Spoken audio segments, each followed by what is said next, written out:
From Washington to Warsaw, Paris to Ankara, Brussels, Berlin, Bucharest, and Belgrade. Through pandemics and political movements, cooperation and confrontation, digital divides, and defending democracy, the German Marshall Fund is at the pulse of transatlantic relations today, convening the experts and insights needed to navigate tomorrow's world.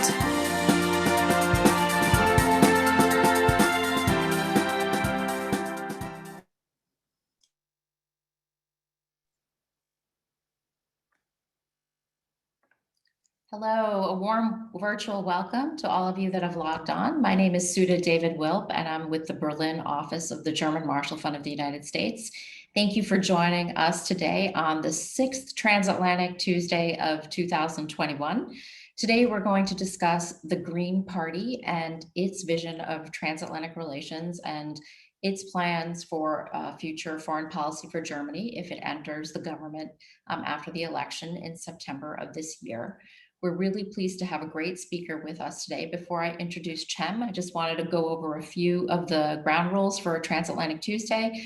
I'm going to have a short conversation with Cem Özdemir, and then I will open it up to questions from all of you. Please use the Q&A box at the bottom of your screen, and the questions will queue up automatically, and we'll get to them very quickly. We're also recording this session, just FYI, and we'll get underway. I just want to thank also our Business Alliance before I introduce Cem. So Cem, great to have you with us. We're really lucky to have you, a veteran sort of expert on the Green Party.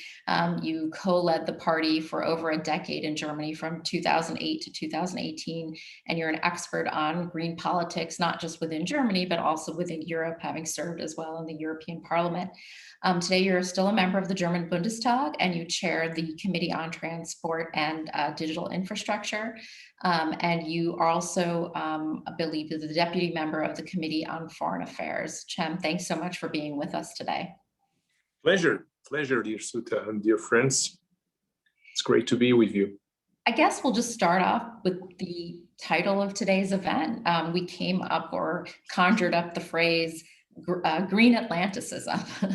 So maybe you can tell us a little bit about what you think Green Atlanticism means, specifically the Greens today, and how they view the partnership with the United States.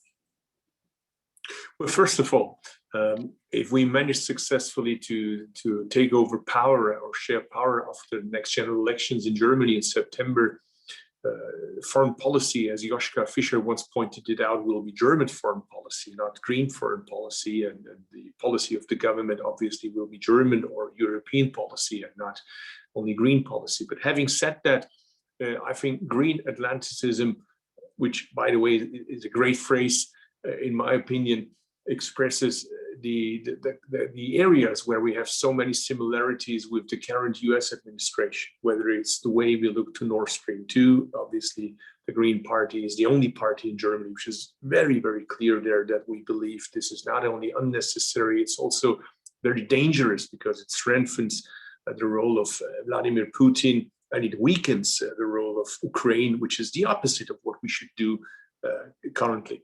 Having said that, that leads me to my second point. We're very clear about the intentions of Mr. Putin's Russia, and that covers all authoritarian regimes. We believe that liberal democracy is under threat, both from inside and from outside. And there we share a lot of the experiences that the new administration US shares. So we're in the same boat there, going towards the same direction. And the third point, that again is something a bit unusual in Germany. We believe that Germany needs to do more on investments into infrastructure. So we're not a typical party that comes from authoritarian obsession or narrative. And my last point is obviously the most important point right now. That's the way we look in the importance of climate protection. We're very glad that US is back on board. Although it's clear that the absence of the US was no excuse that the European Union did not do its own homework. But one thing is for sure, and that goes beyond climate protection. Without the US and against the US, it's very tough to have any progress here.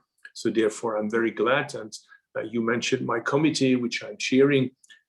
We're very proud that we recently had a discussion with the US Secretary of Transport, Pete Buttigieg. We had a short opportunity to discuss his priorities and our priorities. That's the kind of way we would love to move forward.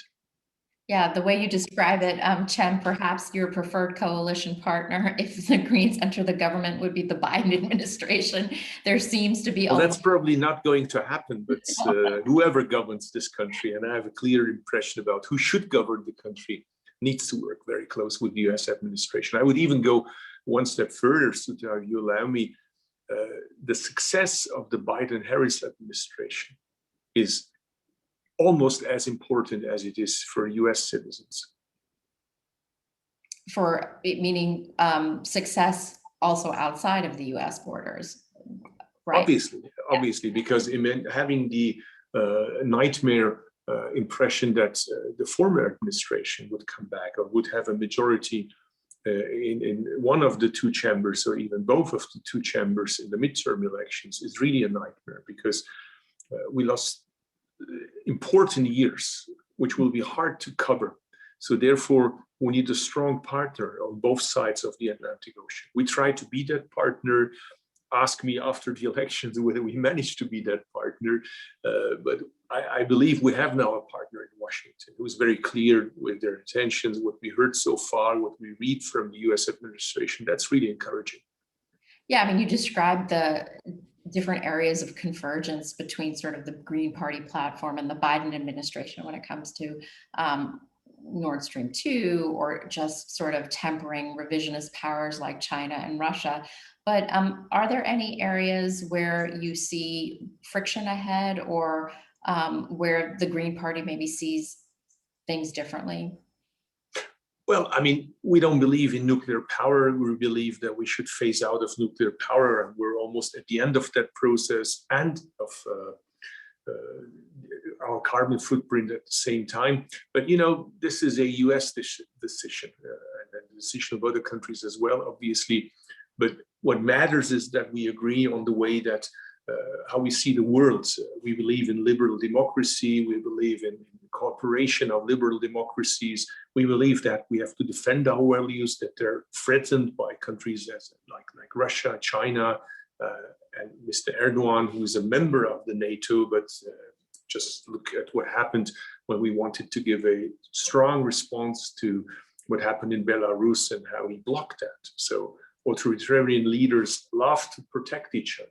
We should also love to protect liberal democracies, which we haven't done in the last 4 years because of the Trump administration. But you asked me, are there any disagreements or any points where I would see things a bit different? Well, but this is my personal opinion. I have to make that clear. This is not the official position of the Green Party. I want to be fair there.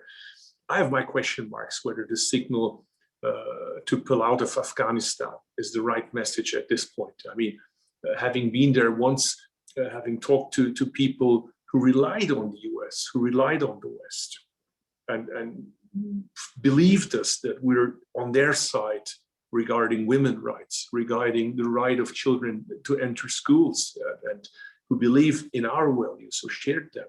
And I feel very sad that we're now telling these people, well, bad luck. The former US administrations made the mistake to go into a false war in Iraq, and you have to pay the price for that. Bad luck for you guys. This is not the kind of message that strengthens liberal democracies and that makes people believe that we're trustworthy partners. But don't forget, this is happening in an atmosphere where Russia is sending opposite messages. Russia is sending the message, you know, authoritarian leaders out there in the world, we support you, we defend you. Our message is, you cannot trust us. That is not a good message. I understand the challenging situation and the expectation, by the way, the same thing here in this country, to bring our soldiers back home. But we have to also look from a long-term perspective, and the message is not a good one.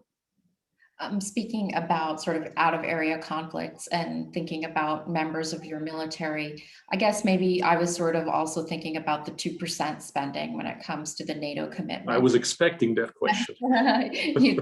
I'm sure that question comes up often in transatlantic discussions, Cem. Yes. But I mean, you of course can discern between your own opinion and the opinion of your party, but it's, I think, obviously for the Biden administration and probably also for Republicans back in the United States, very welcome to their ears to hear that the Greens have a more strident stance when it comes to Russia and China. But in order to sort of be a bulwark for democracy, sometimes investment in hard power is also needed. How do the Greens feel about that? Well, first of all, I would like to ask my Republican friends in the US, where have they been when their president questioned the role of NATO? We didn't, they did. I mean, I grew up in a time when the Cold War was a reality. I don't want to go back to the Cold War, obviously, but sometimes I wish to see the old Republicans rise back, who knew that an authoritarian regime like Russia does not have good intentions, and it's completely unacceptable that they interfere into your elections, that they tell you who you have to vote for, that they use money, that they use cyber war, that they use hybrid means in order to have a say on our societies. I mean, that I have to say that is not something that is given. It's really something that tells us how much our countries are divided meanwhile. That we do not all agree on this common sense. So this is really something that makes me sad. Sorry, I interrupted you. No, I'm interrupting you, Cem, just because I do want to maybe also stress that it's very true. I think obviously President Trump really shook up the NATO alliance. And I think it's very fitting to say a week before the summit that actually the majority of Republicans are supportive of NATO and do see it that it's a very important alliance, but didn't perhaps have the courage to, to correct President Trump about the importance of the alliance. But I interrupted you. I'm so sorry. Tell me. No, that's okay. Well, coming back to the NATO goal regarding the 2%, let me say to that, listen, what is more in the interest of NATO and our common defense goals? That we spend an extra, expense goal, which is depending, by the way, on recession. So if we have a recession, we would spend less on military, no matter how the global situation is. Is that a really convincing argument? Let me give you some examples from Germany.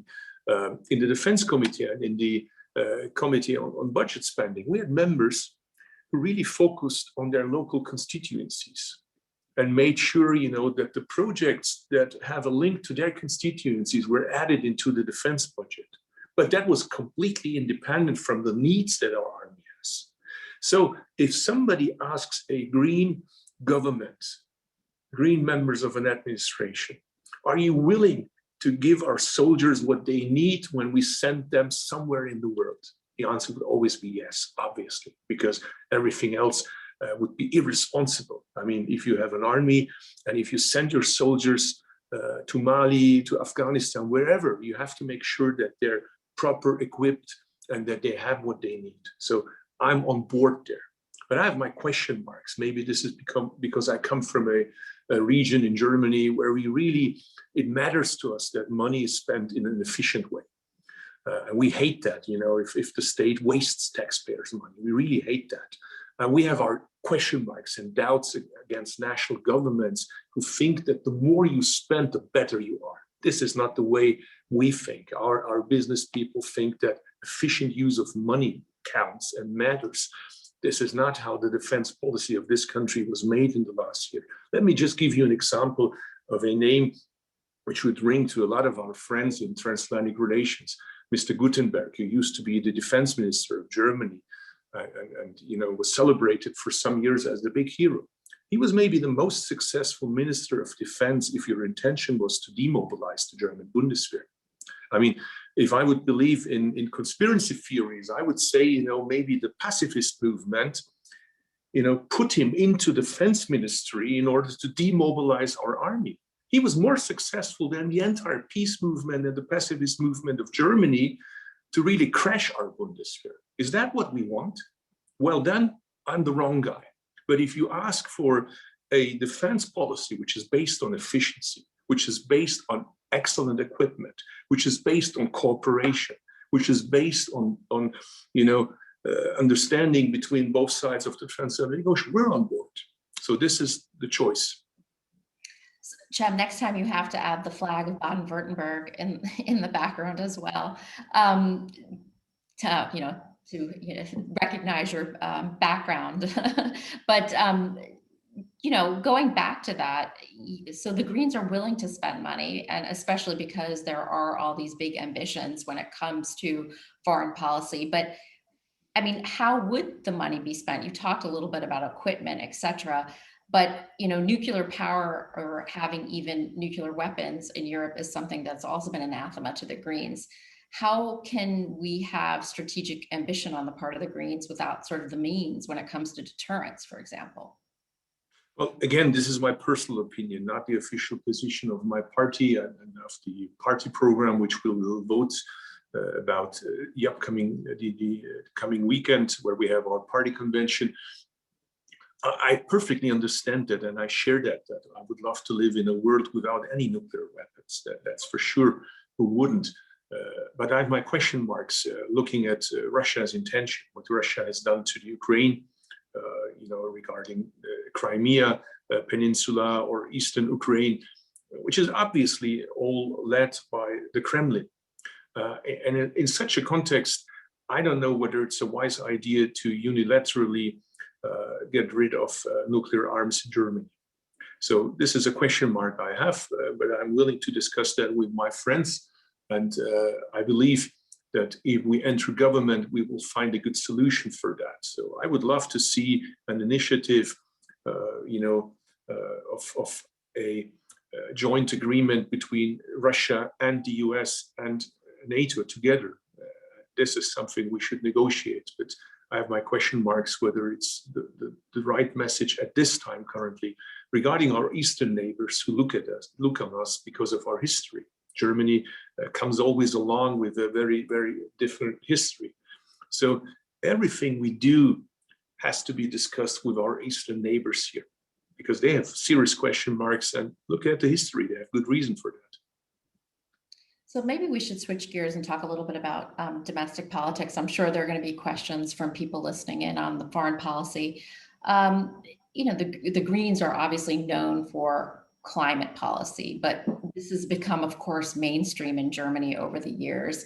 I remember actually meeting you in the late 90s in Bonn, if I'm not mistaken, and we were talking about the Greens and if the Greens would ever even be kingmaker one day. This was shortly before the party entered a government with the SPD. So, climate change is something that's most Germans agree that it needs to be tackled. But talk a little bit about what the Greens want to do in terms of the transformation that they'd like to see happen in Germany and all over Europe. Do you think Germans will come along with it? I mean, we saw, for example, in France, the protest movement of the yellow vest movement. How will you be able to bring other parts, all of society along with energy transformation? Well, first of all, let me say there's one difference between the US and Germany, which makes it easier to act here. And I really say this with all respect to my US colleagues who have a much more different task, because the society in the US, along the lines of whether you believe that climate change is happening and that it's a bad thing, that it's human-made, unfortunately, the country is divided. At least politicians are divided there, and the parties are divided. That is not the case here. So here, except for the AfD party, which we all consider as an extreme party, which is outside the democratic consensus, more or less all democratic parties agree that climate change is human-made, it's a bad thing. We disagree on how far-reaching the measures should be, how quick we have to act. But even there, we have made some progress because Brussels forces us. Take the new Green Deal agreement, take the carbon emission plans, that forces the member states to go beyond what they wanted to do initially. So even there, we move closer together. But to come back to your question, it all gets difficult when you get concrete, when you give examples of what that means. So, because, you know, you cannot say at the same time, I leave everything as it is, but at the same time, I add a bit more money to bike lanes, I add a bit more money to public transport, because then we won't have the necessary effect in the necessary speed we need. So let me be more concrete. For instance, the subsidies we have for flights, we want to reduce that in order to have a more fair pricing system between trains and flights. But this is not something you can do when you tell people you should not fly, we don't allow you to fly. We have to make them excellent offers. By the way, we had huge underinvestment in the last decades for our once excellent public transport system. Our railroad system was one of the best in the world, but we underfinanced it over decades, and we see the result right now. So this is something, if the Greens would have the Minister of Transport and Pete would have a colleague here, it would need some time, unfortunately, because you won't see the results immediately. It takes years and years until you finally make the difference. So this is one of the areas. Or regarding the car manufacturing industry, we still believe we produce, obviously me as a Stuttgart member of parliament, that we believe the best cars in the world. We invented the car. But to relax and say, well, that's enough, is not enough. Just look at what happened to the company Nokia. Nokia was once the world leader with cell phones, and then the smartphone came. And Nokia, from the world leader, became to a very small company, and they slowly have to come back now. So we cannot afford to run the same risk with our car manufacturing industry. So that's why we believe we have to sit together with the environmental movement, with consumer protection, with the industry, with the companies. And if you ask me, I would love to have the other parties, the democratic parties as well on board, because I believe this is not something where you can have progress with 51% against 49%. Like in the US, we have two chambers, and a lot of the legislation has to go to both chambers. So therefore, even if we would join government on the national level, we would still have a challenging situation in the second chamber where the lender governments are represented. So therefore, in an ideal world, I would like to have a broad consensus on the need of far-reaching steps in decarbonizing transport, and of course the same for energy, for agriculture. Then we can make the difference. And of course, my ideal would be, as it was when we were in power, you mentioned that the Greens and the Social Democrats on the energy policy and on the renewable energy, we were once the leading country in the world. And I would love to see Germany again, proving that you can have jobs, growth, and at the same time, decarbonize your economy. Because, you know, nobody will follow us if we tell others to go that way if we're not successful in our own country. Cem, you've spoken so eloquently about change, and arguably, even though the Greens haven't been represented on the federal level in Berlin for almost 16 years now, like you mentioned, the Greens are in a majority of state governments, and you've changed Germany, you've changed Europe with your policies. But tell me a little bit about how the party has changed, especially on the eve of your party convention this weekend. Is there still this inner conflict between the so-called fundamentalists and realists, the realos, and talk about the new crop of leaders that may be coming into the Bundestag? How do they fit into that, into those categories? Well, you pointed it out very, very eloquently. Yes, we have changed the country, but at the same time, the country has changed us.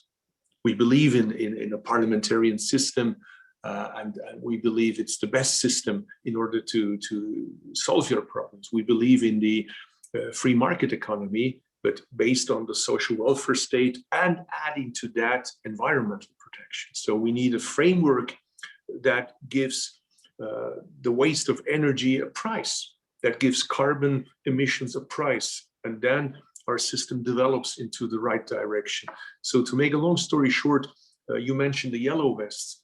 By the way, the only place in Germany where yellow vests showed up was Stuttgart, my constituency, because of the car manufacturing industry. What did I do? I went there to talk to them. This is certainly something we probably wouldn't have done in the previous years. But we believe it's important, to have a dialogue with those people who disagree with what we believe is important. And one of the reasons, let me say this, talking to a transatlantic organization, where I had the privilege to spend some time, and I really learned a lot there.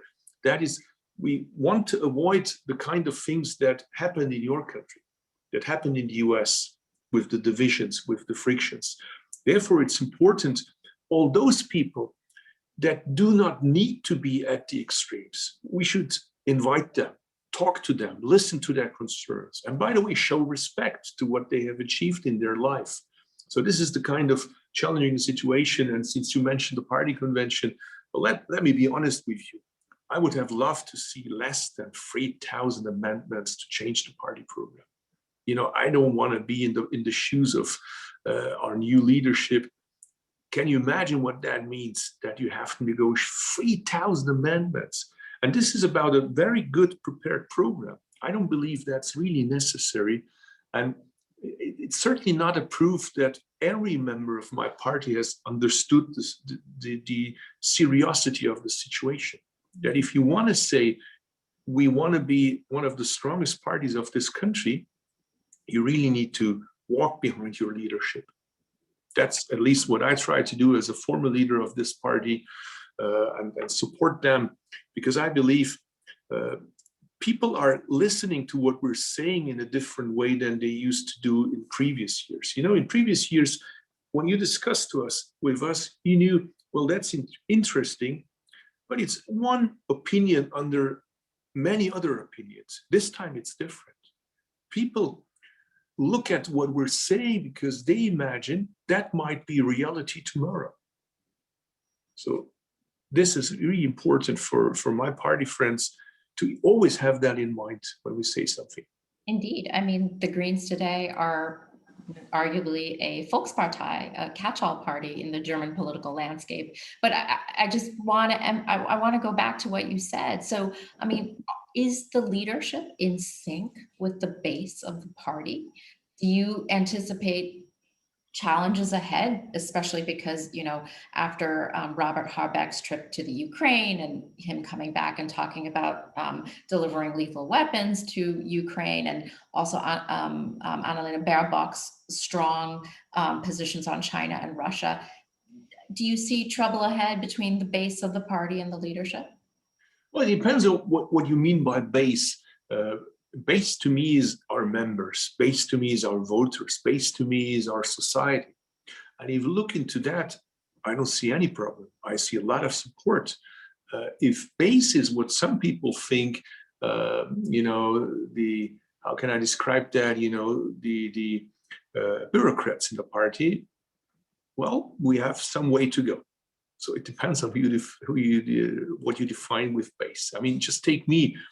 I'm the perfect example that I was leader of this party for 10 years. And you know me, how I speak. I don't hide my positions. I say what I think and what I believe. And I could only become leader and stay for such a long time because I had the support of the base. I did not always, let's be honest, I did not always have the full support of all bureaucrats in our party. Well, that's the price you have to pay. One more domestic question, Cem, and then I'm going to get to some of the questions in the Q&A box. We just saw the election take place on Sunday in Sachsen-Anhalt and Saxony-Anhalt, and the Greens didn't do as well as anticipated. The Greens were hopeful that they could sort of double support in that small state of approximately 2 million people.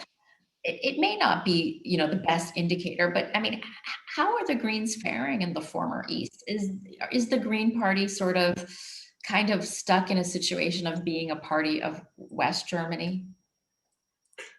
I don't hope so, but it's clear that in some of the Länder in Eastern Germany, it's much more difficult for us than, for instance, in my home state, where we're the leading party, we're number one ahead of Christian Democrats. And have in mind, they used to govern that state alone. When the Green Party was founded and we first entered the national parliament in Baden-Württemberg, Christian Democrats at 53%, we had 5.3%. Now we're number one. So this shows the long way we have gone. But coming back to your question, yes, it's a very challenging situation for us, Eastern Germany. But, you know, I was not happy with our election result. We increased a little bit, but we expected much more. Let me be clear there.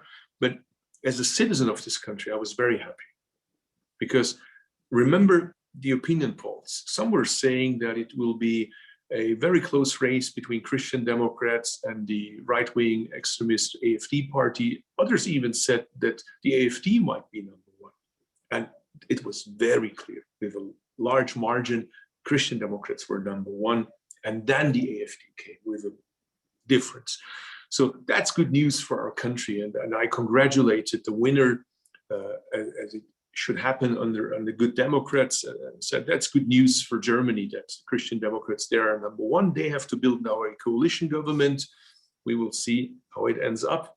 But for us, the situation in Eastern Germany, it will take some time, because, you know, the kind of groups that are close to the Greens, young people, you know, big cities, we have a completely different structural situation in Eastern Germany, and that, of course, doesn't help us. Okay, let me get to some of the questions here in the chat, and one is related to, in fact, that visit that Robert Habeck made to the Ukraine. What's your position? Do you concur with Robert Habeck? And have you been to Ukraine? Do you think he has the right assessment there? I've been there, and very good friends there. Let me say, I'm very thankful that Robert, first of all, went there. And second, that he put the Ukraine back to the agenda, because we were not discussing about what was going on there. And, you know, it's funny that the government attacks us and attacks Robert, that he said that we have to help the Ukrainian government. We can discuss what he said, you know, people can have different opinions on that, but at least he talked about it, he mentioned it. I would love to hear concepts of colleagues from the governing parties. What is their idea how we can help the Ukraine? So if it's not with arms, fine. But then let's talk about sanctions. Then let's talk about how we can harm Putin and his elite, and make sure that we're not going to accept that he says wherever Russians live is Russia. What if he goes on with the Baltic states? So are we really willing to show him that we're not accepting that in the 21st century you change borders the way you like it? You know, that's not acceptable. People forget that there is the Budapest Memorandum. We promised Ukraine that if they give up nuclear arms, and they did, that we guarantee their national sovereignty, their borders. That was not the case. We did not deliver what we promised. So therefore, again, let me say I'm thankful to Robert that he was very courageous and just bringing back Ukraine and the unacceptable situation and the humanitarian disaster back on the agenda. And speaking of sanctions, Cem, there's a question here from the Eurasia Group about Nord Stream 2. I mean, it's basically finished, the project, and assuming the Greens do enter government after the September election, what do the Greens propose to do? Pull the plug on the project, or keep the pipeline on the sidelines open but not operationalize it? What do the Greens assume to do with Nord Stream 2 if they enter government? And I, of course, there will be a coalition government, there will be compromises, but in an ideal scenario, what do the Greens propose? Well, it depends on how far developed the project will be. So if it's not completed, we would love to stop it. And if it's completed, we would love to not start it. So it depends on where we are with the project, but it's very clear.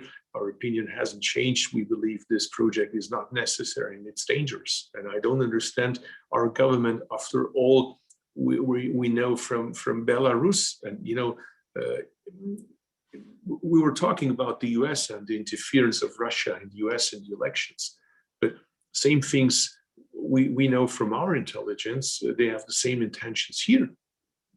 So, I mean, how can you ignore that? How can you simply not see that? And as an award, give them Nord Stream 2? I don't understand that. That's a complete wrong message towards Mr. Putin, because it's an invitation to him to just go on. And by the way, while I'm saying this, I'm listening to myself and remembering, it was us, the Greens, in the 80s, saying, we should negotiate and find, some deals with them, and protesting against Pershings and cruise missiles. And we're the Christian Democrats. You said, well, let's not oversee the danger, and the threats from Russia. And therefore, it really harms me to see my colleagues from the Christian Democrats. I'm not saying something about the Social Democrats. Unfortunately, they're a bit lost there with Nord Stream 2. But the Christian Democrats, at least, they should know, that this is a very false position. I don't understand that. But, well, let's hope that one day the light goes on. Now, there are two questions here in the Q&A that are very similar about Annalena Baerbock mentioning how perhaps the EU needs some change when it comes to foreign policy, amending treaties, perhaps looking to, changing the principle of unanimity in foreign policy so that things could get done. Do you agree with that? And what exactly does the EU need to do in terms of foreign policy? Well, it would make it a lot easier to act, but if you ask me how realistic that is, question mark, because you need first a majority in order to change that. So it was always the UK who was against that, and others, unfortunately, are very likely to take over that position. But it's clear that we need both strengths. We need to strengthen NATO on one area. On the other side, it's clear that the European Union also has to be able to do its own job, because it's clear that this administration, because of the domestic problems, will be occupied with its domestic problems, with healing the wounds inside the US society. So therefore, the time before the Trump era, maybe before the George W. Bush era, when the US was much more active on the world stage, that is not likely to come back the way it was. So therefore, at least in our neighborhood, the European Union should be able to act. And still remains necessary to be proven that we're able to do that. Because if you look to our history, just remember the war in Bosnia, there are serious question marks. And on that note, Cem, do you sort of agree with this idea of strategic autonomy? Do you think that Europe does need to chart its own course when it comes to foreign policy? I hear that, but I'm very skeptical with that phrase. What does that include? I mean, let's face it. If a new Israeli government, and having said that, I know how naive that is, giving the parties that are involved in that government, if it happens at this weekend, if they would say, let's try it again, a two-state solution, but we need somebody who secures us. It's obvious that it's not the European Union who will do that or do that alone. We need the US for that. And this is true for so many conflicts in the world. So therefore, I have a bit of question marks, we are even not able to manage, the situation in Libya, the refugee crisis. So therefore, it's a bit naive in my ears to raise expectations that high.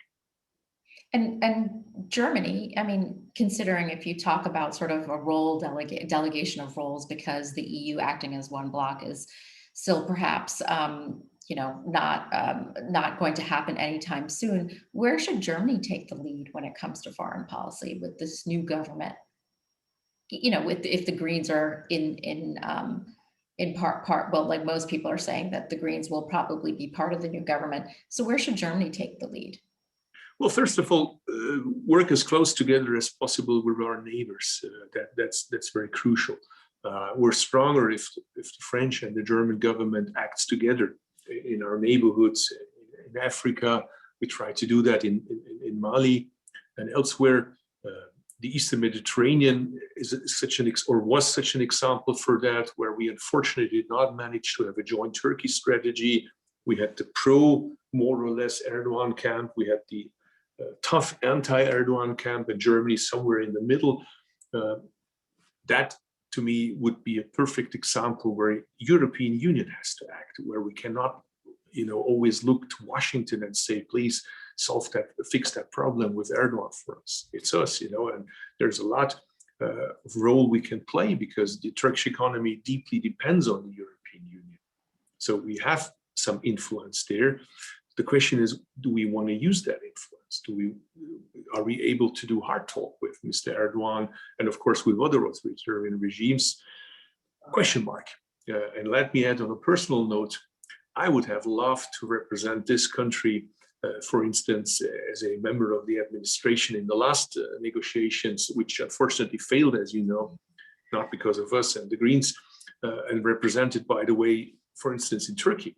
It would have made fun to me, to meet Mr. Erdogan and as a person of Turkish descent, and express our opinion on human rights, on rule of law, and freedom of speech, and so on, and tell him in a language that he understands, because I think that's necessary. The policy we had in the recent years to be nice to bad people did not show any results, because it's an invitation to them. They misunderstand that as our weakness. And we have to make sure that we have a mixture of dialogue on one side and tough policies and tough measures on the other side. Unfortunately, what's that in English? The toolbox of our foreign ministry has only nice words, but that's not enough. I would love to change that. Well, maybe it's not too late, Cem. We may still see you. You may still have that opportunity after September. But I guess I'll end with the last question relating to the title, how we started on Green Atlanticism. We talked a lot about the current situation, about challenges when it comes to authoritarian powers like China and Russia, and current topics like Nord Stream 2. But what do you think are sort of the future topics for transatlantic cooperation? I mean, climate obviously is one, but it's actually happening today. What else do you think the United States and Europe should keep their eyes on moving forward? Well, Corona has shown how weak we can be depending on China and other strong economies. So therefore, and they don't fit to the rules. They don't use fair means always. So therefore, let me use that as an example. I believe that the agreements that our government and the European governments wanted to make, the deal with China, was wrong. Because it was, if you look at the timing when just the Biden-Harris administration came into power, if we negotiate with the Chinese, it will never be a fair deal. But if we negotiate together, the US and the European Union jointly, sharing values, we can define the world in which our children will grow up. So here is a tough competition about how we look into the world, how we look into rule of law, how we look into fair trade agreements. So therefore, I would love to see the next administration in Germany working as close as possible together with our European partners and our US partners, and jointly negotiating with Russia, with China, and defending fair trade and defending liberal democracies, and wherever necessary, being less dependent on that, wherever possible, being less dependent.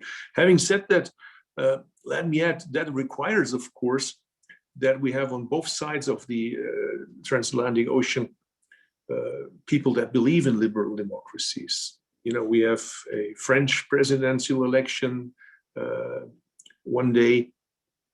Let's guess for a second, hopefully it will not happen, that Macron loses the election vis-a-vis the right wing.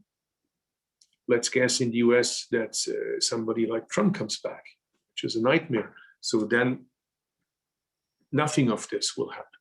So therefore, we need to do both. We need to work together, but at the same time, we have to concentrate on our own countries to convince our citizens that the way we're moving forward is the right way. One of the lessons learned is that the arrogance we had for so many years, flyover states in the US and here on our side, this is not something the US has only as a problem. We have the same problem here, that because of the bubbles in which we are as liberal Democrats, as Greens here, that we oversee the concerns of people that work in our factories, the concerns they have when we talk about strong measures on climate protection.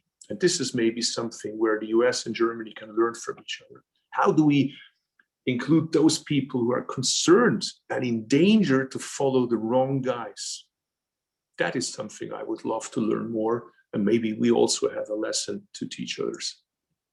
Thank you, Cem. We're at the close of this Transatlantic Tuesday. It's always a pleasure to talk to you. Thank you for your insight. Pleasure for me. Thank you. Yeah, and thanks to everybody that joined us today. Have a good evening, rest of your evening, or rest of your day. Thank you very much. Take Bye. care. Goodbye. All the Bye. best. Stay healthy.